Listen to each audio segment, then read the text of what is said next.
Welcome to Behind the Paranormal with Paul and Ben Eno. If you're sharing your space with what are commonly called ghosts, is there some way to shut the door between their world and ours? Is there a way to open a door to someone you want to contact elsewhere or elsewhen? And why is my dad so darn skeptical about electronic voice phenomenon? Well, hey there, and welcome to the 144th edition of Behind the Paranormal with Paul and Ben Eno, and the first broadcast from our new Monday evening slot here on WOON 1240 AM and onworldwide.com. I'm Ben, and those two questions just now asked were asked by my co-host and partner in the paranormal, my dad. And I think we probably have I guess you can call this our drive time show now. We can maybe introduce ourselves just a bit in case you've never heard of us before. We're pretty well known in New England and around. I've been on History Channel, things like that here and there, so if you watch that, maybe you know who I am. Written a bunch of books, but I've been a paranormal investigator for 40 years. I was one of the first from that period, and I was fortunate to actually have a legitimate background in subjects that have some relevance to this field. I didn't just sort of appoint myself to do it. I was studying for the priesthood in the early 1970s and through most of the 70s, and got in some very dramatic trouble because of my involvement in the paranormal. Anyway, Ben, of course, is my son. Very proud of him. He just graduated yesterday from Mount St. Charles Academy here in Woonsocket. An applause, please. Woo! And I want to thank people from all over the world who sent congratulations, and certainly CBS, where we have our Sunday night show, put up a little tribute to him on the CBS New Sky Radio website, where a little branch of CBS where we have our Sunday night show out of Detroit, Seattle, and Boston. And I think that was very nice of them. So anyway, that's who we are. And Ben, if you'd like to say a few words about yourself. Well, my name is Benjamin Thomas Eno. I recently graduated from Mount St. Charles Academy, and I just work with my dad on paranormal excursions and the things of that nature, and it's just what we do. There's not really much I can say about myself because I'm very, very... He's a man of few words. Yeah. However, you will see him shining in our proposed new television show, which we hopefully are going to get on the air within the next year. Right now, a couple of networks are interested in it. I mean, they haven't even started to market it yet. So you'll be seeing a lot more of us. But especially on this show, action figures. That's action figures and bobbleheads. That's what you want. Yeah. They can sell them here out of ON. But what we really want to do is provide an entirely new approach to the paranormal. By the time the 1970s got going, and I was getting involved in some cases, I looked at the old, tired, spiritualist approach that you still see today. Ghosts or spirits of the dead and all this stuff, and moaning and groaning between words. I mean, none of that was good enough. And I said, there's got to be something deeper.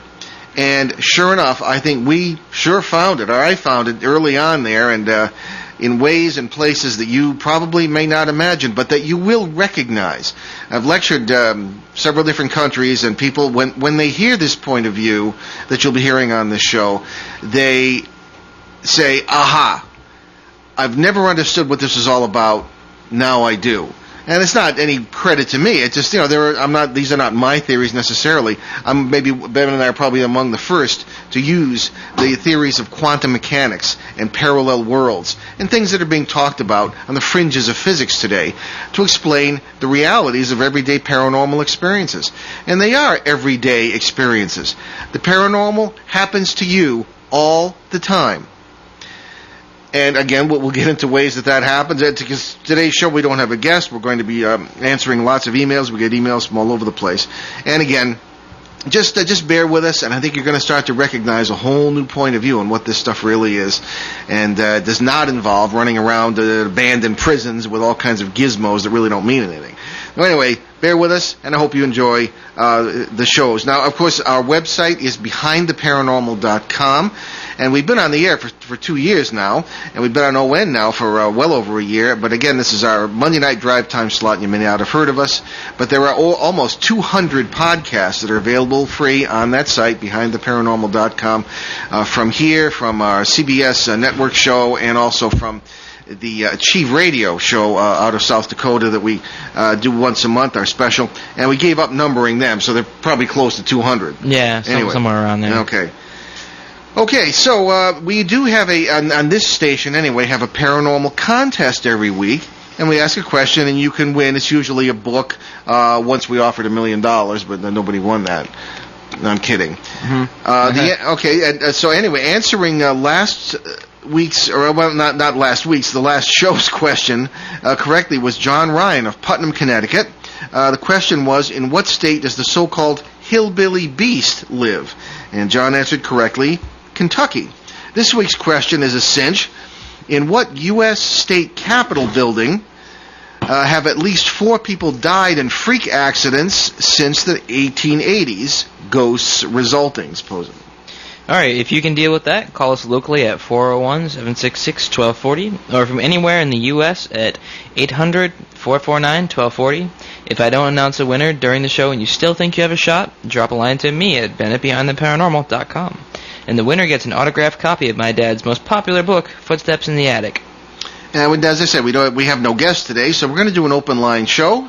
Feel free to call us, and we're going to be answering. We get piles of emails, and we also have 5 very, very adept and sharp field reporters for this show in different parts of the country, and we're working on one in London. Probably going to be joining our little merry band, and they call in with information about paranormal events going on in their areas, whether it be ghostly phenomena or UFOs, which we all believe are connected. And if you would like to find out about becoming a reporter, go to that website again, behindtheparanormal.com, and there's a page. It'll give you information on that. It all sounds very serious, but it is a lot of fun. Ben, why don't you give us those call-in numbers again? All right, so the call-in numbers are, let me just find them right quick. They are 401-766-1240, or from anywhere in the U.S., 800-449-1240. Okay. And I think let's start with a kind of a lighthearted one here, and this is about a clumsy ghost, and this is from Claire Kelvin in Jonesboro, Arkansas. Ben, if you'd be so kind. All right. Hi, Paul and Ben. Congratulations to your son on his graduation. Thank you. You two have probably heard it all, especially you, Paul, over your 40 years of research. You might enjoy this one. We seem to live with a ghost who could qualify as one of the 3 Stooges. We never see him, in parentheses, or say he, or as you would say, he, she, it, or them. As you refer to God that way. Well, whatever. The point being, there is always some sort of daily ruckus. He has knocked over the fishbowl twice. We have someone falling down the stairs when nobody is there. Somebody invisible is constantly tripping over my tripping over shoes my son leaves lying around. Oh, really? Lying around. Did you write this about our house? Oh, yeah, totally. Yeah. Maybe you're the ghost. Last week we heard a yelp from the dog when somebody we couldn't see tripped over her. Tripped over the dog? Yeah. All right. Things get knocked off the tables and shelves and the hallways, and there is no real damage. We have long since gotten used to this. Have you run into something like this before? Well, actually, yes, but I don't mean to be disappointing here, Claire, but this might not be a ghost as such, hilarious as it is. I looked up Jonesboro, Arkansas, just on a hunch, and you know where it is? Where? It's in extreme northeastern Arkansas, near the area, actually it's right smack in the vicinity of the New Madrid earthquake fault. Oh, yeah. Which makes I wouldn't want to. I don't know. That area is very earthquake prone. Strangely enough, Memphis up through St. Louis, that whole area. Excuse me. It's prone to some serious quakes. 1812, there was a major quake. Should there be one today, it would be a very serious matter indeed. Nothing lighthearted about it. But in areas where there is seismic activity, there have been many reports of UFOs, strange lights, even inside houses, ghosts, strange things of this kind. One wonders, that is not entirely understood, but you have forces that are sort of behind a lot of paranormal phenomena, and those have to do with electromagnetics, geotechnics, and things like this that have to do with electromagnetic energy. these phenomena seem to be powered in a way by these. Not that they're not legitimately weird, but there's always a process and a power behind everything in nature. And the paranormal is just part of nature, all right? They say supernatural. It's not supernatural. It's entirely natural. Paranormal, nothing of the kind. It's entirely normal. So I think that what might be happening here is something that we run into, and I've run into for many years, which, for lack of a better term, could be called the Hutchison effect. Now, Hutchison, whose son, he's passed away, but his son, hopefully we're going to have him on the show at some point this year. John Hutchison is a Canadian fellow who came up with, if you want to call it anti-gravity, using several Tesla coils and other technical gear. He was able to mimic the thing was even called the poltergeist machine. There were several Canadian military personnel who witnessed a test of this. I know someone who knows someone who was there at this, so I can sort of be semi-confident about testifying to the legitimacy of this. And this stuff apparently occurs in nature. I've seen it. I've witnessed over 40 years. I've witnessed a number of paranormal phenomena, including several knockdown, drag-out poltergeist cases. I've been injured in several cases, notably the Bridgeport poltergeist outbreak of 1974, and then one in 1978 later, both occurring in Connecticut, one in New Hampshire, in which I was hit by a chair. And these things do act like that. Sometimes you'll have no ghosts involved in any sense of the word, but you'll have energies that are produced geotechnically, or it could be paranormal, but they could be just energies doing this thing. People come to us all the time and say, "Oh, the ghost knocked me over the head," or "the ghost was doing this." Well, the ghost may be just these energies. But the thing is with these things that they do play havoc with space-time. They do open doors between worlds, or can, and there can be entities that might manifest through that. But very often it's just energies. And since you've had no other paranormal phenomena that you have mentioned, Claire, excuse me, I would suggest that maybe this is what's happening. I suggest you keep in touch with us, keep us posted by email or call us, and let us know what's happening there, and we will certainly stick with you through this. But apparently there's no threat involved. Okay. And we're very happy to have our reporter from Phoenix, Arizona area, our Southwest reporter, Kyle Dayton, calling in with a report for us as we go through our emails today. And Kyle, welcome aboard. Well, thank you, Paul, and congratulations, Ben. I know what it's like to graduate. Oh, thank you. Yeah, I don't remember. You must be younger than me. No, you must feel like a free man now, hopefully. Well, kind of. I have college next, but even then, it's still not that bad. Oh yeah, no, it's a liberating feeling, I would think. Yes. Yeah. Yes. So I was watching. There's a website called Hometown Paranormal that you were talking about the manifestation of energy and what have you. There's a video that they posted from a farm in England somewhere, and this poltergeist, they believe, is a lady that passed away in the house, and I mean, she played piano. They got it on video, pushing the piano keys, and dropping noises here, popping open the face of the glass face of the clock on the piano, and dropping the bars that cover the piano keys. I don't know what they call that, the piano cover, the piano what have you. There's all kinds of amazing things, but that's not why I'm calling in today. Okay. Actually, I was just wanted to throw that in, but I wanted to cover, as you were saying, I'm the Southwest reporter for the 6 states in the United States: Arizona, Nevada, New Mexico, Colorado, Texas, and Utah. And today, this report, I just wanted to basically focus on updated UFO information from 4 of the states, not including Nevada and Utah, because there was no updated information for the past 2 months, and I just wanted to stick with just May and June if I could. Sure, okay. Okay, thank you. I wanted to give just 4 quick announcements for some upcoming conferences that are going to be or meetings in Arizona and New Mexico and Colorado. The first one, Mauricio Bayada and J. Antonio Huneas. They are editors of Open Minds magazine and also UFO investigative reporters. We know them. Oh, yes, okay. Well, Saturday, June 12th, they'll be speaking at the Tucson MUFON gathering from 1 to 4 p.m. at the Columbus Street Library. For more information, you can either visit the website azmufon2010.com or contact me at Kyle@behindtheparanormal.com, and I'll send anyone who's interested the link for that. On Saturday, June 19th, we will, the Phoenix MUFON, will be hosting Charles Hall. He will be discussing his millennial hospitality books, and also, I'm not sure if you know, he's involved with what they call the Paul White or research. Oh yeah, we know who he is. Yeah. Oh, okay, great. And hey, we know everybody, Kyle. You know. Oh, actually, sometimes thanks to you. Well, I guess I'm preaching to the choir. Thank you. Well, anyway, for more information on that, the Phoenix MUFON website is phoenixmufon.com. On, July 22nd to 25th, we head to Colorado here for the 41st Annual UFO Symposium, sponsored by the Mutual UFO Network, or MUFON, like we were mentioning. The Marriott Denver Tech Center Hotel in Denver is where the symposium is going to be. For more information or to register for that symposium, you visit MUFON's website at mufon.com, MUFON.com.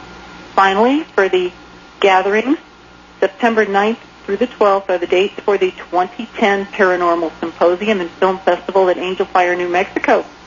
And this is sponsored by the Alliance Studying Paranormal Experiences, or ASP, or ASPE for short. The film festival is hosted by director Paul David. Deadlines for submitting entries into the film festival is either July 1st or August 1st, depending on if you're consulting their website or the MUFON website banner. Their contact website is aspfiles.org, aspefiles.org, or contact me for the information. If I had time, I wanted to give you a couple of UFO sightings, if I could. Do I have any time? There's always time for sightings. Okay, great. Well, I'll go through a quick list. I was consulting a new website that I just found. Well, it's new to me. It's called latest-UFO-sightings.net. That's the latest-UFO-sightings.net. With a dash in between, and they have a lot of video clips from YouTube, what have you, and they have information and video clips from all over the world, photographs, what have you. I'm going to just mention the updated sightings in Arizona and Texas. I'll start with Texas. There's 4 quick sightings. Monday, May 3rd, in Abilene at 1:19 p.m., there were multiple strange unknown objects photographed in the daytime sky. And there is a photo on the website of that. May 4th, Tuesday at 2:20 p.m., in San Antonio, there was an unknown daytime glowing red object videotaped flying across the sky. On the 5th of May, in Texas, they don't say where, there were multiple daytime UFO probes or orbs recorded on video, and I wonder if that ties into the objects seen in Abilene on the 3rd. The strange unknown objects. Yes, and the last one, for Sunday, May 22nd at 10:19 p.m., over the skies in the Fort Worth, Dallas area, there was a triangle-shaped UFO videotape. All right, and in Arizona, I have some updates on that. Let me see here. On May 4th, on 2010, there was a huge triangle UFO, or orbs in triangular formation, videotaped by a young woman who goes by the name of Sheila Aliens on YouTube. That's one word, Sheila Aliens. Okay. What she does, she's just ingenious. She's a very smart, resourceful young lady. She uses the online Tucson City webcam to record strange things in the sky. Absolutely amazing. She's getting strange objects and strange lights and what have you. Anyway, she got another winner on Tuesday, May 4th.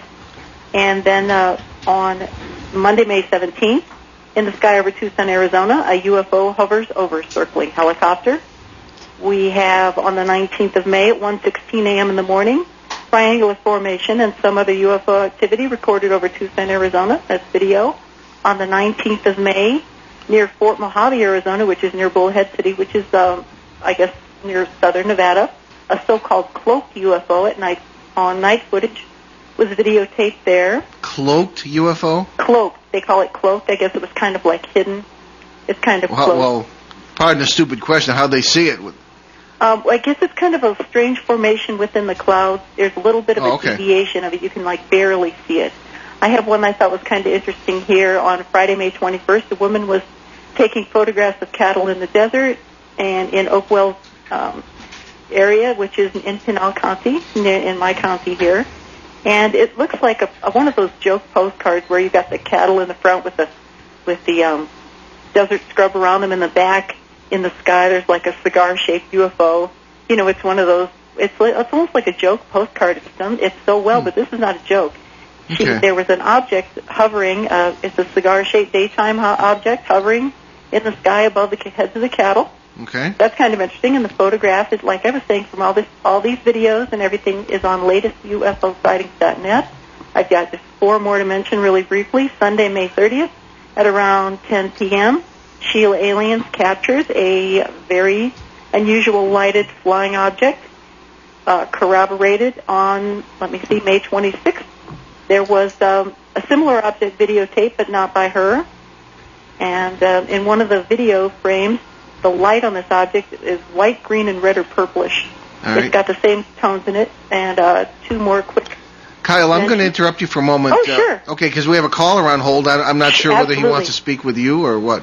Okay, thanks. Okay, our caller, your name is Paul, and welcome to Behind the Paranormal. Yeah, hi. I actually got a question for you guys. I was listening to the beginning of the show, and unfortunately I got into some traffic and had to turn the radio down low to concentrate.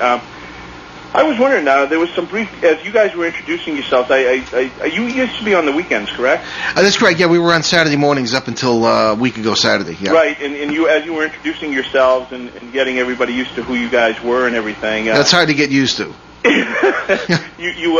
You basically made a comment, and I think it has to do more or less probably with how you guys are looking at it, but you sort of said we don't deal with crazy gadgets at prisons and stuff. And I don't know if maybe you did. I don't know. Did you make it sort of? Maybe I shouldn't bring up the show names, but you have Ghost Adventures and you have Ghost Hunters and stuff like that. And I was wondering, do you disagree with their philosophies at how they're going about maybe trying to either? Well, I know Ghost Hunters with Grant and Jason, they try to disprove hauntings by the way that they go after them. But Ghost Adventures is just the opposite with Zach and those guys. They try to prove, and I know that, I thought I'd just ask you guys, do you not believe in that way of trying to prove or disprove a haunting or ghost or life in other words? Okay, well, I'm glad you asked that question because, I can clarify a little bit of what I said. Well, let me put it this way. I respect anyone who is sincerely seeking the truth, okay? And I don't like to criticize other investigators, but, I've seen this field grow from, I started in 1970, and I've seen it grow from nothing to where people would look at you and say, you do what? Especially my seminary superiors. What are you doing? And into sort of a pastime that's like bird watching, which I think is a serious mistake. I'll tell you why. I think that the people who are out, running around in the prisons and the mental hospitals, things of this kind, abandoned hospitals. Okay, I respect what they're trying to do, but I think what they're trying to do is equivalent to, suppose you have a set of binoculars. Okay, I'm going to study the stars with my binoculars, but in the building next door to you is a link up to the Hubble telescope. Okay, I think that's the equivalent of what's happening. They buy hook, line, and sinker the old, worn-out theories of what this is. People just assume this is what the spiritualists of the 19th century said. Okay, the entities running around in prisons are the ghosts of people who were in the prisons. All right, somebody dropping a fishbowl on your head in this poor lady's house in Arkansas is a ghost. I think what they're using 21st century gadgets that really are engineers' tools to try and justify 19th century ideas. Maybe it's me, maybe I'm weird. When I first started, I had an unusual background, theology, philosophy, and psychology. And I went into my first case with 6 others. Well, 5 were seminary students. 1 was a photo expert, and we got talk about getting knocked over the head by phenomena, things we never expected to see. And this is in an abandoned village in Connecticut, 1970-71. I just began to ask questions that to this day a lot of people don't seem to be asking. We would hear, and the example I frequently use on the show is this ox cart driver, invisible, driving right in front of us, yelling to his horses, and you're hearing the hoof beats and the wooden wheels and all this stuff. And this is not an uncommon phenomenon. And And I say, are there ghosts, as it were, of ox carts and horses and all this, or is there more to this? Are we not dealing perhaps more with time than we are with death? Maybe there is no death. And I started to ask questions of that kind. Why are ghosts, if they're spirits, seen in their entirety? In other words, they seem to have their personalities, their memories, and all this sort of thing, in some cases. And that's when I began to question the old-time spiritualist ideas. They didn't have quantum mechanics. They didn't have the multiple worlds theory of the multiverse and how it's organized in those days, Mm-hmm. Now we do. That's super interesting. And I also heard, again, before I had to lower the radio, I heard that you were expecting or hoping to get on television, and this definitely would be a different form of what we're used to seeing with Ghost Hunters, Ghost Adventures. There is another form out there, too, with a show that's not on anymore that used to be that I also was interested in, Haunting Evidence with John Oliver and a medium and stuff. Do you believe in those people? Do you believe that there can actually be, you can actually see, these people can actually see? Some of the stuff that this guy was describing, one of the episodes, a bunch of the episodes, he literally said he woke up one night and started drawing a map of a location that he's never been, describing a place where people were murdered. Yeah. Well, yeah. These things occur, but why they occur, we have a different explanation about why. I'm very skeptical. Both of us are very skeptical about. Oh yeah. Yeah, about mediums and psychics and stuff. And some of them are just fakes. Others are really onto something, but I don't know if they quite understand. And again, we are the first to admit maybe we're wrong. Maybe we're on the right track. You can do things wrong for 40 years, But what I think is happening here is that, and I've actually tried this, and it's a frightening, intimate, very disturbing experience. The thing with this multiverse idea is that we don't just live in one of these things.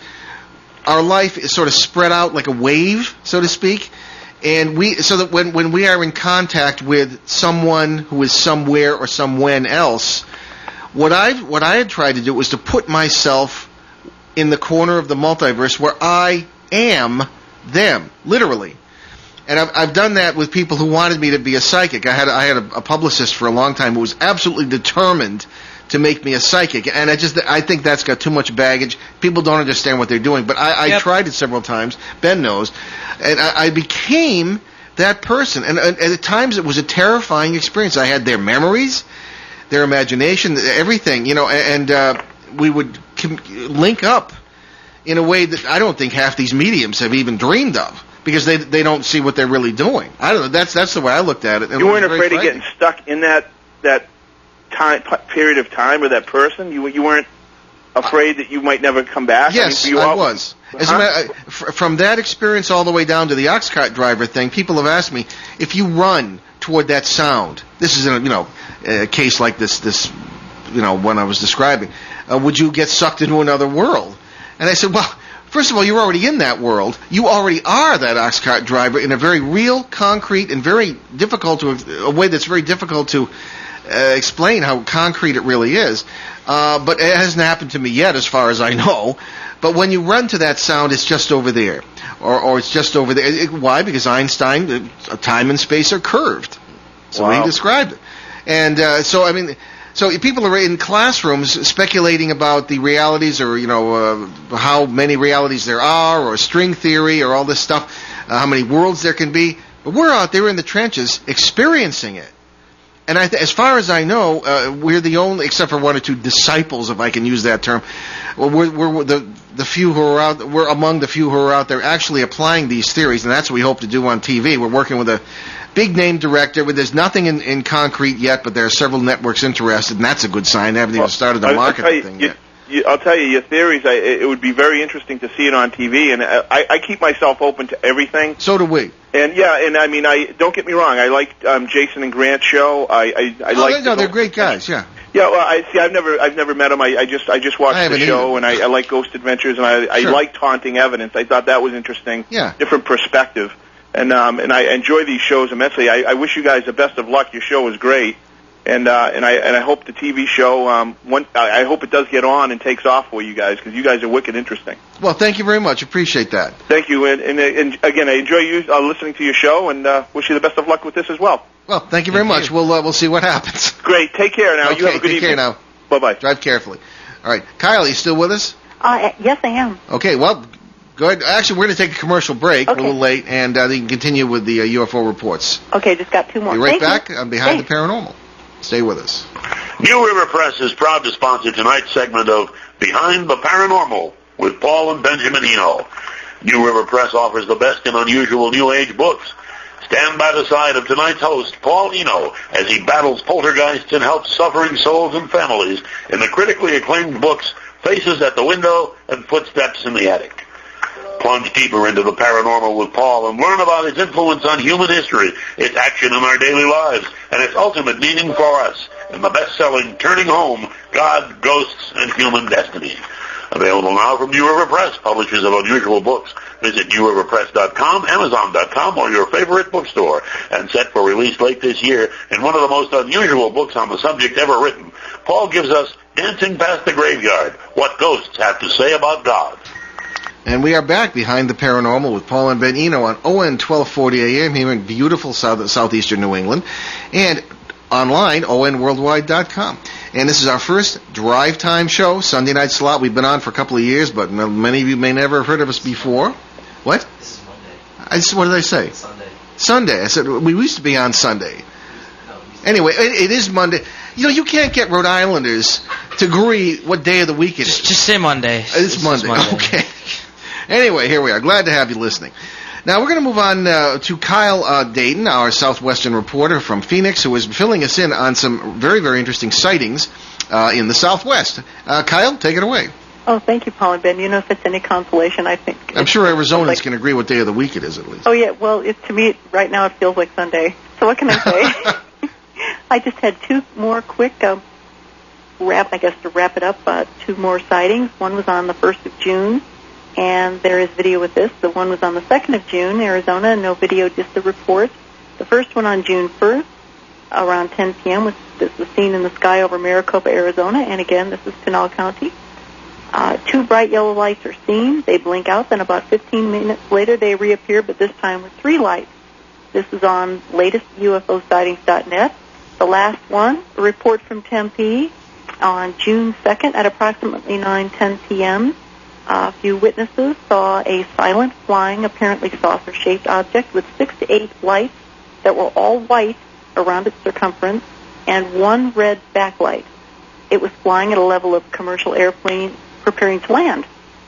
So anyway, that's on the blog site of the latest UFOsightings.net. Anyway, it's an interesting website, and check it out if you can. Great. And I appreciate you guys' time. And it's okay, well, hold on for a second. I had 1 or 2 questions for you, Sure. Kyle. Now, has any progress been made in determining what these triangular craft are? They are seen all over the world, but they seem to be very, very common in the southwestern U.S. Is there? And the video I saw, I think Dr. Kitai sent me, was having to do with. You could see an airplane. You could see clearly it was flying. It was an airplane with funny lights on it. Yes. I mean, what was that all about? I mean, what? I mean, is there any evidence that this is a hoax, or what do you think? You know, I don't think it's a hoax. I think it all depends on who you talk to, but I know that, you know, some of these sightings, they hear, like, sometimes they'll hear engine noise, what have you, and I know that, well, to me, my gut tells me that it's a high-tech plane of some kind. I can't tell you where the technology came from. Okay. You know, yeah, you know, I'm in the heart of the, what they call the UFO triangle here, and not too far from Fort Huachuca, which is the home for U.S. Army intelligence, and, you know, and there's a CIA airport not too far from here, so we get strange things flying around in the sky quite frequently here in my neck of the woods. So, but I think a lot of it is ours, but I don't know as far as Dr. Kitai and the giant triangle that they saw during the Phoenix Lights incident. I mean, that doesn't seem like it would be, quote, ours.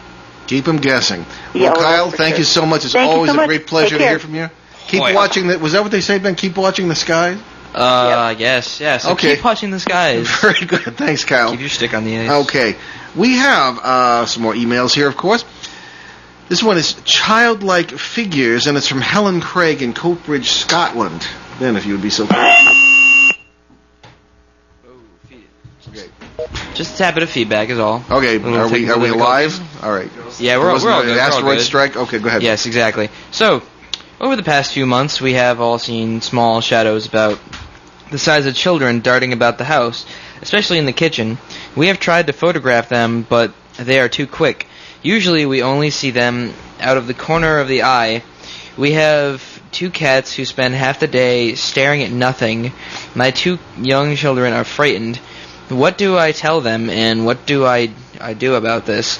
The previous owner died in the house, but we have lived here for 4 years without incident until these shadow figures showed up. They show no desire to communicate. Okay. I think the one with the ghost tripping over the dog was funnier. But, anyway, sorry about that. Producer was... Anyway. Well, okay. I'm afraid to tell you... I'm sorry to have to tell you, Helen, that there are some negative aspects to this. We very often, in what we refer to as... What? Remember from the main case when they had like that 5 hours of video or whatever, and they had that one little like shadowy figure like on tape? Yes. Yeah, it's kind of like that, I guess. Well, it is. Yeah, that's we haven't talked about this case in a while, but we're still following it. It's a Maine USA case, Southern Maine, and the one of the most interesting aspects of it was the hours and hours of videotape that this man was able to get, and in one of them, a very strange-looking. Would you call it humanoid? I don't know. Figure came in. Yeah, well, it had a head. It looked like a leprechaun. Yeah, one of the reasons for these folklore tales. Just walked right into the room and kind of stood there. And we had the tape tested by photo expert. There was no evidence whatsoever that it had been faked. But in any case, these childlike figures, whether seen in that form or in the form of shadows, do tend to be very common in what we refer to as parasite cases. Very often we will run into what people will often call demons or poltergeists or whatever name folklore assigns to them, but they are real. They, in our opinion and in my experience, are cosmic mosquitoes, as it were. They will come in from, if you want to say, nearby realities, nearby worlds in this multiverse, and they somehow have access to other worlds more readily than we do in a conscious manner, and they will feed, sometimes in several different worlds at a time. There have been several cases, but there was one in the Philadelphia area, I remember particularly, where the thing was feeding on a murder that was going on in the backyard in some other part of space-time. And to tell you how he came to these conclusions, it would take longer than the show. Mm-hmm. But also, the thing was feeding upon 2 young ladies who were living in a rented house in this area, King of Prussia, Pennsylvania, 2004, and a very bad situation. So the things are not necessarily physically dangerous, although I have been injured by them. They do seem to feed upon negative human energies. I can't put a scientific figure on how or why that occurs, but life is everywhere, everyone, and can survive on a lot of things that are different from what we're used to thinking about life surviving on. Anyway, we often see these little shadowy figures in these cases. I'm thinking particularly of the one where we were working with a shaman, Ben's mentor. I wasn't there. Yeah, no, that would have been some experience that night, but an entity that I had been sort of struggling with for 10 years. And we spend years on our cases very often, a lot of follow-up, and the more you study it, the more you find. And this particular shaman was able to go in, seemingly get rid of the thing in one night. And this was quite impressive. But there were many examples of these little shadowy figures running around the house, just sort of out of the corner of your eye. And Helen here answers one question that I always ask very well, and I ask, who else is seeing these things? Is it just one person? Very often, if one person is seeing it, it could be a sign of schizophrenia or some less serious illness. On the other hand, I spent many years as a graduate student working in psychiatric hospitals, and sure enough, I often came to the suspicion, if not the conclusion, that people who were diagnosed with illnesses of this kind were actually having paranormal experiences and were more adept at telling where they were and what was going on than the doctors around them were. Kind of a dangerous opinion. I guess I was considered something of a dangerous intellectual in those days, much as Ben is today among his friends. Just a tad. Yes. All right. So I think that you need to keep an eye on this situation, Helen. I would say that if any attempted communication occurs, if anything negative occurs, even if you feel threatened in any way, Ask us. ask us. Get back in touch with us here. Yeah. I'm a little bit concerned. You have 2 young children. I always get nervous when children are involved in these cases. Pay attention to what they say. If they say they have seen these things, don't say, oh, no, you didn't see them. Be honest. If they say they have invisible friends, even one, pay attention to that. That can be, well, I don't know if it's good or bad, but that can be neutral or it could be bad. I would say just tell them to be honest with you about what they see. And most important, come together with your family. The greatest, or shall I call it a weapon, against these entities is solidarity and love. I'll give you an example. When we were dealing with that very case that the shaman ended up helping us get rid of here, that was some years ago, 1998. I was in there. Ben was, I don't know, good Lord, you weren't doing this. And we were down in the basement of this house, and the thing, as the woman in the house was the victim of it, it would feed off her mostly. And it said, oh, the thing is on me. That's the way she would call it. And I knew she wasn't faking because she had goosebumps and her hair was standing on end. So I said to her husband, take her hand. We took her hand, and a feeling of love and solidarity, the thing backed right off. And the guy said to me, Paul, you could have explained to me for a month how love can chase these things away and bring us together. And you never could have showed me as much as this thing did tonight. Backed right off. Everything clicked. The light bulb went on, and they were able to keep it under control, if not get rid of it. But it did seem to be attached to the land. But anyway, things did get better from there. So I would say keep an eye on it. Bring your family together. Be honest. And I think you will... if anything else happens, contact us. But you can control these things, and you can keep it on a level where it won't be any kind of a threat. Okay. Oh, here's an interesting one. We were talking about TV shows and stuff tonight a little bit. This is from Terry Wolf, who happens to be my literary agent, who is now handling my books, and she is interested in what we do. And Ben, if you read her little note.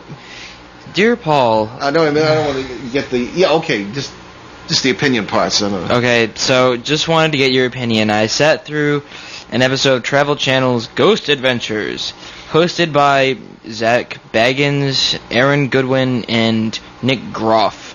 This particular episode featured Eastern State Penitentiary in Pennsylvania.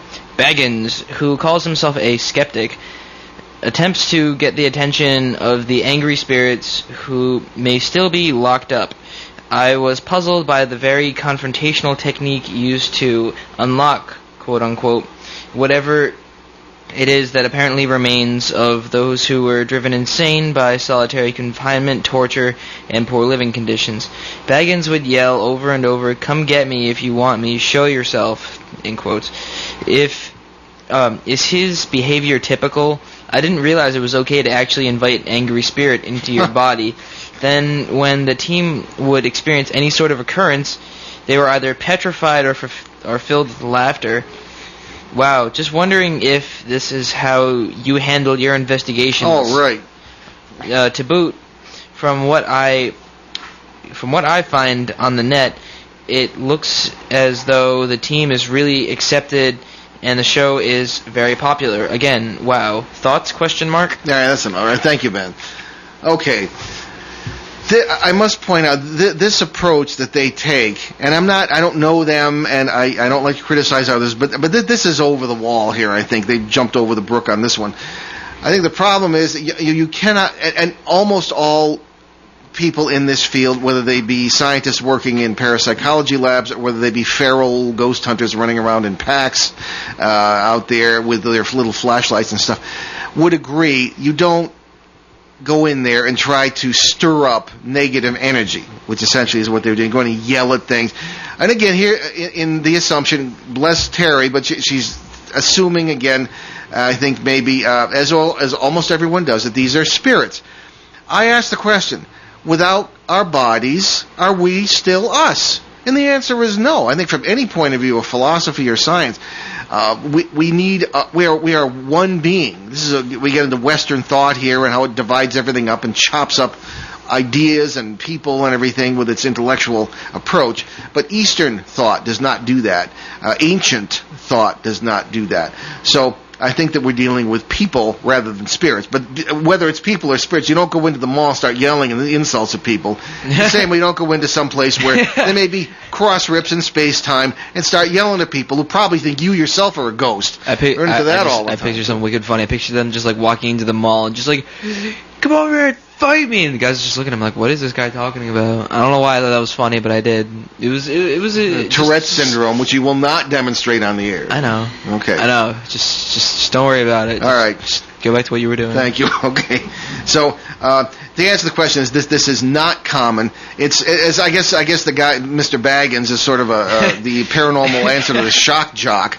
Okay, and but I don't agree with it, and we certainly don't do it. The operative word with us, as a matter of fact, when we go into these things, is the R word: respect. You respect what you're dealing, whether it's even if it's one of these parasites who actually really is an enemy. You respect this being, just as you try to respect other people, whether they be in our world or elsewhere or elsewhen. They're people going about their daily lives. You respect them too. So anyway, that's how we do it. So the answer is no with a capital N. We don't do this, and we don't agree with it. Okay. Too right. Here's a good one. This is we got some time. This is from Val Warner in Placerville, California. And what does Val write here? Well, Val says, "Hi, I woke up one morning, yawned, then an orange orb popped like a puff of air out of my mouth, flew around the bedroom, and darted behind the dresser, never to be seen again. I felt like it poofed out of my mouth. Ever heard of any sort of thing? Any info you can share? Thanks, Val." I could probably take this. Yeah, have at it. One time when I was meditating, like when I meditate, weird things happen. I see cool things. I was like, somehow I ended up on the floor, and there was this orb that flew at me, and it went into my mouth, and then I spit it out the other side. So I know exactly what you're saying. I don't know what it means or what the point of it is. What you eat the previous night? I'm joking. Okay. This guy over here. This guy. He's a funny guy. It's not like, I woke up this morning and my pillow was gone. I had a giant marshmallow. I had a dream about eating a giant marshmallow, and I woke up and my pillow was gone. Yeah, well, anyway, no. Not to make light of the little orb. Go ahead. Yeah, she sucked in one of those Kush ball things. Well, you see, I don't know what it means. Well, orbs are... Well, would you like to explain orbs? You can... Well, yeah, I'd like someone to explain. Yeah. No, I hear what you're saying. That's I've heard that before. Ben, also for those of you who are getting to know us, Ben is I'm the intellectual guy. 30, 40 decades of studying theology and philosophy and all that. But Ben balances me out. He's right. He says there are times when you just have to have the experience, and that's how you learn. The mind is not everything. So I learned, I think maybe just as much from him or more than he learns from me. So what are orbs? Big question. Orbs are the little blobs of light, for lack of a better term, that one often sees in photographs. And everybody says, aha, spirits and ghosts and all this 19th century stuff. Well, it was very interesting. When I was taking photographs of these things, cases, 30 years ago or 40 years ago, you didn't usually see the kinds of orbs you see in films today. Now, of course, film or digital media of some other kind will pick up light spectra that the eye cannot see. And they have changed. Film emulsion has changed over the past 40 years. I just sort of kind of looked at that. And I did learn photography at your expense or your parents' expense in the military. So I have an eye acquaintance with the development of the technology over the last 30, 40 years. So that being said, what orbs actually are, could be anything from dust on your lens to snowflakes. I've seen that. There are those who deny that they are anything but that. However, I have had them follow me around, and I've seen them with the naked eye in certain circumstances. They do act with a rudimentary form of intelligence. They seem to interact with one another almost in a playful manner at times. Of course, so does ball lightning. People have seen I've talked to witnesses who have seen ball lightning in their house, and it has this very similar characteristics. So it's probably electromagnetic in origin, and it looks like, both to the eye and sometimes when it's seen on photographs, as plasma. So whitish or reddish. Now, plasma is nothing more than electrified air molecules, really. And I say, okay, well, that's fine, but could there be plasma-based life forms? And those who study what used to be called exobiology, now it's called astrobiology, the study of alien life forms or possible extraterrestrial life forms, including the great Carl Sagan, it speculated about the existence of plasma-based life forms. I think orbs, in many cases, are plasma-based life forms that live around the boundaries of parallel worlds. These boundaries are electromagnetic, seemingly. We have photographs of them. They are very bright, and one often wonders about the legends of the light. Go to the light. Could these be the world boundaries that we're talking about? And as I say, I think we have some photographs of them. And this is where you see orbs. They are, of course, very common because world boundaries are very common. We pass through them all the time. And that's what I think orbs are. So, but what's coming out of this guy's mouth, I mean, that's another thing. I don't know. Could be. Lol. Maybe he's a multi-dimensional guy more than most people. I don't know. So but it's very interesting anyway. Okay, we got 5 minutes. So I think maybe what do we got? Very brief here. Okay. Okay, well, I'm not going to take this one. He asked me to explain parallel worlds. I can't do that in 25 words or less. You already pretty much started doing that. Yeah, well, we'll take that on another show when we don't have a guest. Another day, another question. Yeah, this is from Barbara Flores in San Francisco. And what does Barbara ask? All right, where did the gods of Greece and Rome fall in your theories? Were they visitors playing a part in the test tube human process, or were they projections of human ideas feeding off human energy? Okay, well, that doesn't lend itself to 25 words or less either. We have done whole shows on that, and I would refer you to BehindTheParanormal.com, to our podcast page, and you can see where we have talked about that. It's a fascinating subject. I personally have done a lot of research in some documents written in ancient languages, and things just don't come across in English, if they're even translated properly, as they do in the original languages, including the Bible. So there's a lot of things that might really shake you up if you read it in Hebrew and Greek, or the little bit that's in Aramaic. So anyway, I think that these gods may have been us, people from parallel worlds who stumbled in or got in somehow early in our history. There are evidence of nuclear wars.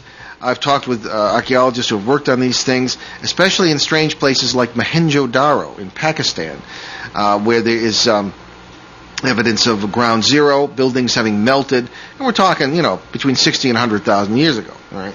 Or about 6,000 years ago in the case of Mohenjo-Daro. Skeletons that were burned and wildly radioactive. So there were a lot of strange things that happened, and I think that we didn't do it ourselves. We were helped by these strange critters, who I do not think necessarily were aliens from other planets, as our friend Vadanican suggests, but were probably people very much like us, who came in from other parallel universes and found themselves stuck here. How else could they have interbred with us unless their DNA was extremely similar?